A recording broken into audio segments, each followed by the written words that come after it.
We are back, baby.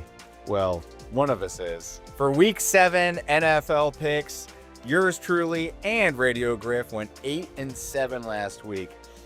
It was tough. I think our expertise is on the line, but neither of us, so far, have scored less than a 50% win rate. We are still doing well. Griffin is out this week. I think he has stuff going on with the family, so hopefully we can get his picks via text or something. If we do in time, we'll comment with those picks. So this ought to be a very weird edition of NFL predictions right here in Wenz World. But let's get to it, baby. On to Sunday morning, bright and squirrely, 9:30, 4-2 teams.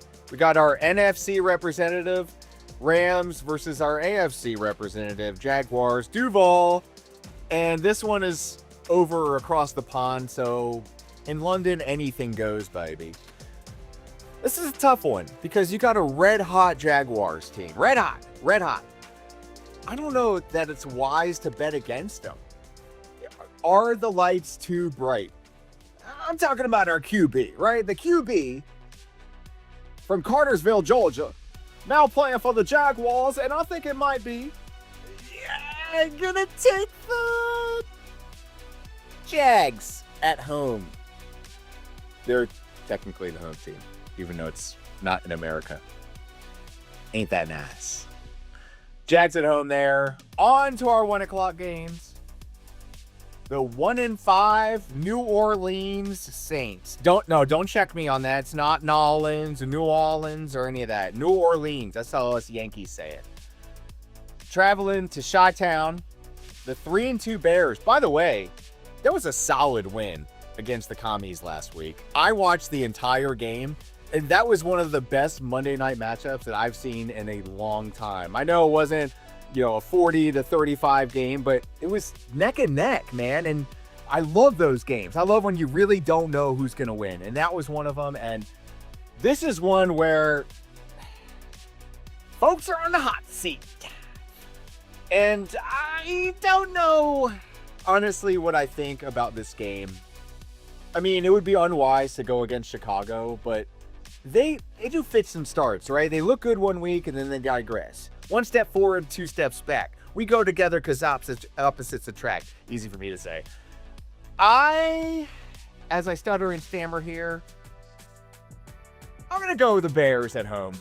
I think they're going to be just a little bit too much for New Orleans. And again, they're finding ways to win. They're finding ways to win, and that's all that matters at the end of the day. So I'll take Chicago at home in a close encounter with New Orleans. This clearly not the game of the week. The 1-5, I said 1-5, something like that. Miami Dolphins taking on the Cleveland Browns. Hey, I don't know, man. This is just a tough one right here. What do you do with this matchup? I mean, just looking at, got a bunch of people out on the line for Cleveland on both sides of the ball. We got some linebackers and a corner out. Yeah, for Miami, it's just, I'm going to take the Browns at home to shock the world. I don't even know what the line is. I hate sports betting. I think it's ruined the last shred of integrity for professional sports. I'm going to take the Browns at home. I don't know what the line is, but I'm assuming they're dogs. So let's hope this works out for me. And again, I know this is just me flying solo today, so if Radio Griff gets back to us in time, we will definitely put his pick somewhere in the comments or in the video somehow, somewhere. On to the next. The 3-3 Chiefs at home taking on the Las Vegas Raiders, and they're sitting at 2-4. The Chiefs are finding a way to get back into these games. And last week, listen, this is obvious at this point. Detroit, you got shafted. You absolutely got shafted. And if I wish Radio Griff was here to steal the spotlight on this, but he called it. He was like, will Roger Goodell allow the Chiefs to fall to 2-4? And the answer is no. No, absolutely. And they got the win against Detroit. A lot of questionable calls there. A lot of no calls, lots of no holding calls where it's obvious there's an egregious hold on every other play, it seems. And I know the argument is going to be, well, holding up is on every play, Wenz. Get your head out of here. But it just happens to happen a lot more with the Kansas City Chiefs. And it's not just me. It's not just me. It's everybody that's watching this team. And will it continue? Obviously. They're going to win at home. They're going to get back into above the equator level here. And I think they're going to be north in the northern hemisphere here. And I think this is going to be the game that does it. Calling the Chiefs at home Sunday afternoon. The next matchup, this is going to be the most fun one to cover. Philadelphia and Minnesota. And there's so many storylines brewing. First of all, man, I feel like with the girls getting my hair done at the hairdresser, because we got a lot of NFL gossip here with this one. All right. Do I need to get my hair? I probably do. I'm just grateful to have hair, guys. Both my granddads were bald at my age. God bless their souls. This is a tough game because you got Philadelphia, who has lost 2 straight games they shouldn't have lost. Last week they got doubled up by Scadaboo. And listen, this guy just ran all over the Eagles. I mean, nobody saw this coming. And this kid, Jackson Dart, was running all over the field. He shook Zach Bond out of his boots. And they just clowned Philadelphia. And there's so many questions I have for this Eagles, not only offense, where we were talking about before, but now the defense is showing holes. It's like a block of Swiss cheese. There's a hole. Oh, there's another one. Pick your hole. Pick your hole. Pause. If you saw the game against New York, you saw what I saw. It was ugly. Jalen Hurts has zero connectivity with his receivers right now. AJ's getting his targets, but the Eagles are staying out of the win column. And it just looks predictable. Patullo's offense looks predictable. And I'm even generous calling it Patullo's offense because I really do believe it's Jalen Hurts' offense. And I posted something on the Wenz World page, and I got a couple messages about it, and I'm going to address those right here, right now. I do believe that there would not be that much of a drop-off if Tanner McKee was QB1 in Philadelphia. And here's why I say that. Tanner McKee is 6'6". Jalen Hurts is 6'1". Jalen Hurts is a one-read quarterback. He's too patient in the pocket sometimes, and it costs him lots of sacks. I think he got sacked 6 times last week. That's unacceptable. I'm not saying all those are his fault, but some of them are. And then other times where he doesn't get sacked, he'll roll out of the pocket and overthrow somebody or just run out of bounds. And it's these things that keep happening week in, week out. You know, he had a huge miss with Devontae Smith. He had another huge miss where A.J. Brown, Mr. Talker, missed on a route where he was open and he, quote, gave up on it. But then I thought about it and I heard this interesting take. If you watch Jalen Hurts, you notice that when he throws the ball, quite often, it's actually behind the receiver. So it should be leading the receiver. The receiver should not have to break stride and come back to the ball or stop his route and jump for it. Consistently, this is what we're seeing with this offense. And Tanner McKee leads his receivers. He can see the defense. He can see downfield. He can see over the defense because he's 6 inches taller. So 5 to 6 inches taller. You know, every guy rounds up. So there you have it. But you get what I'm saying here. And I think it really matters. I think that's showing up when Jalen Hurts is missing his reads. So I'm just going to say it. It would take, obviously, because of the $51 million, the 51 million reasons why they'll never start McKee over Hurts, they would be a more efficient offense with Tanner McKee as QB1. I'm just going to say it. Throw the shade, throw the darts, but look at what we've got with him. This is Jalen Hurts' ceiling. I'm not saying he sucks. I'm just saying that this is who he is. He's not going to get better than this. He's not going to get taller. He's not going to get faster.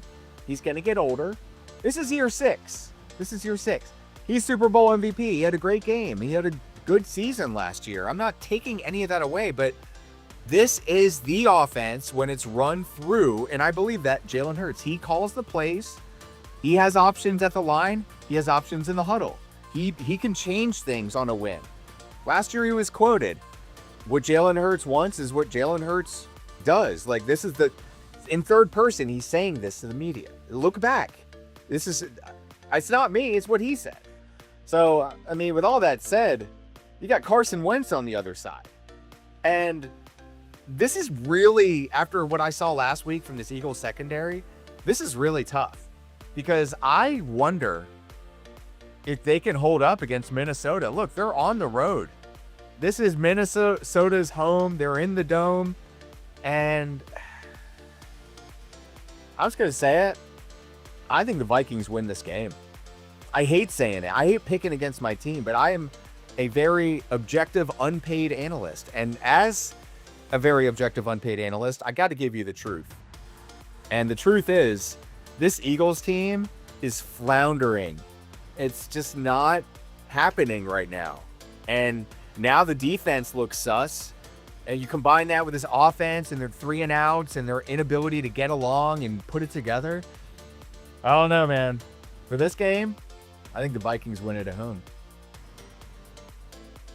Carolina, undefeated at home, Carolina, by the way. Unfortunately on the road this week, but fortunate for them, on the road playing the Jets. And the Jets it's just a bad team. They're a bad team. And 0-6, this is just a tough game. And I think, without beating a dead horse or a dead jet, like an Airtran that got bought out, or a value jet, that's a better example. This game, their franchise is in descent. And I just don't think they can even land this plane without busting a wheel. And Carolina's hot, and I know they're not hot on the road, but they might just be tepid enough to get the dub on Sunday. I'll take the Panthers. 4-2, the Pats taking on 1-5, the Titans. Listen, the Titans were only good enough to win that game where they looked like they're turning the ship around. There goes the rudder. Nope. Rudder right back in the direction of L's, and this looks like another L. And New England looks really good right now. They're doing great, man. Drake May looks like the truth. They have all these plug and play receivers and an offensive line that's giving him time. And when he doesn't get time, he's fast and young enough. He's got the fresh legs, to get out of trouble and make just enough of the plays to get stuff done. And that's what they're doing. And this matchup should not frighten New England. Obviously, they can't fall asleep at the helm, but I think they got enough in the tank, even if they play mediocre ball, to get a win in the column. So I'll go with the Patriots on the road. The red hot, I hate saying that, New York Football Giants looking great against Philly. Again, if you didn't hear that part, go back and listen to that tirade. But they're taking it on the road to Denver, who they're just up and down. And a lot of their L's have come from missed kicks and botched calls and, excuses and reasons, whatever, however you want to digest that. But this is an interesting game. I think this is actually going to be a really fun game to watch. And based on what I saw last week, I have no reason to doubt the Giants other than their inconsistency. But really, as a fan of the Philadelphia Eagles, consistency hasn't been my best friend. So I'm just going to say it. I think the Giants keep it rolling. And I think the G-Men get the win on the road Sunday afternoon at Mile High. Indy 5-1, taking on them Chargers. God knows, I don't even know where they play. Who knows where they actually play from? They're at home. Indy's on the road. And Indianapolis they keep finding ways. And I know they lost a game and they're imperfect, but that's a great place to be. You don't want to be at this point in the year and undefeated because, well, nobody is at this point. But also, it creates that giant monkey on your back that every week reporters are asking you, what do you think about this undefeated streak? And then the template of response. This would be a great segment of What Do You Mean? Old school ones where we'll call back right there. But it's always the same answer. Well, we take it week by week. We want to go 1-0 this week. Blah, blah, blah, blah. But at the end of the day, people are thinking about that. Now, nobody is. So, nor should you be. So, let's move on from that and talk about this matchup. Indianapolis is that darn good. I'm just going to say it. I think they are the truth. And I think the truth prevails this week as they take it on the road to LA to play the Chargers. And if the Bolts win this game, they got to be seriously taken seriously. Seriously. The Pack, 3-1-1. Oh, that vaunted tie. That got me in Griff, too. We didn't pick a tie, which would have been a win if we had picked a tie. Oh, my brain hurts. Listen, they're on the road, but they're going to Arizona, 2-4. Don't worry. Do not worry unless you forget to pack your helmet and cleats. This looks like a win for Green Bay. It looks like a win for Green Bay, although Green Bay got given a run for their money by Flacco and co. last week. So, again, it's a week-to-week league at this point in the year. Like we said, early on, yours truly had that 15-1 week where, gosh darn it, that felt good. And then the wins got brought down to earth. 9-7, 10-6, last week 8-7. It's getting real. This is one of those games that Green Bay should handle their business. If they go and play Green Bay Packer football on the road, they should handle business. And I'm going to pick them to do just that. I think Green Bay gets the win here. Washington and Dallas. This is just a win-win for the Eagles because one of these teams is winning or tying, as we've seen already with Dallas. And 3-3 Washington. Chicago took it to them last week. And Washington taking that L is huge because now you're in a division game. And these division games never make sense. It's never like the better team always wins, or it's always a blowout when the better team is playing the crappy team or whatnot. But it's not like that. And we see that time and time again with these divisional matchups. And I love this matchup. I think this is going to be a fun, beat the crap out of each other game. I would love to see like a 3-3 at the end of regulation into overtime, 6-3 game where, neither point total gets rung up in case there's a tiebreaker down the road in the NFC East. So you got to think like that. Yeah, but as far as this game goes, Dallas is atrocious. And Washington just got clipped last week. I'm going to go with the commies on the road here to beat up on Dallas and Jerry Jones. The Falcons. How about those Falcons? Rising up. That one's for you, JP. And they're a good team when they want to be. Like, when they show up, they show out. Beating Buffalo by 2 scores. Nobody saw that coming. Both of us got that one wrong this last week. And so this is a tough one because they're on the road. They are at San Francisco, and San Francisco is fighting for their life.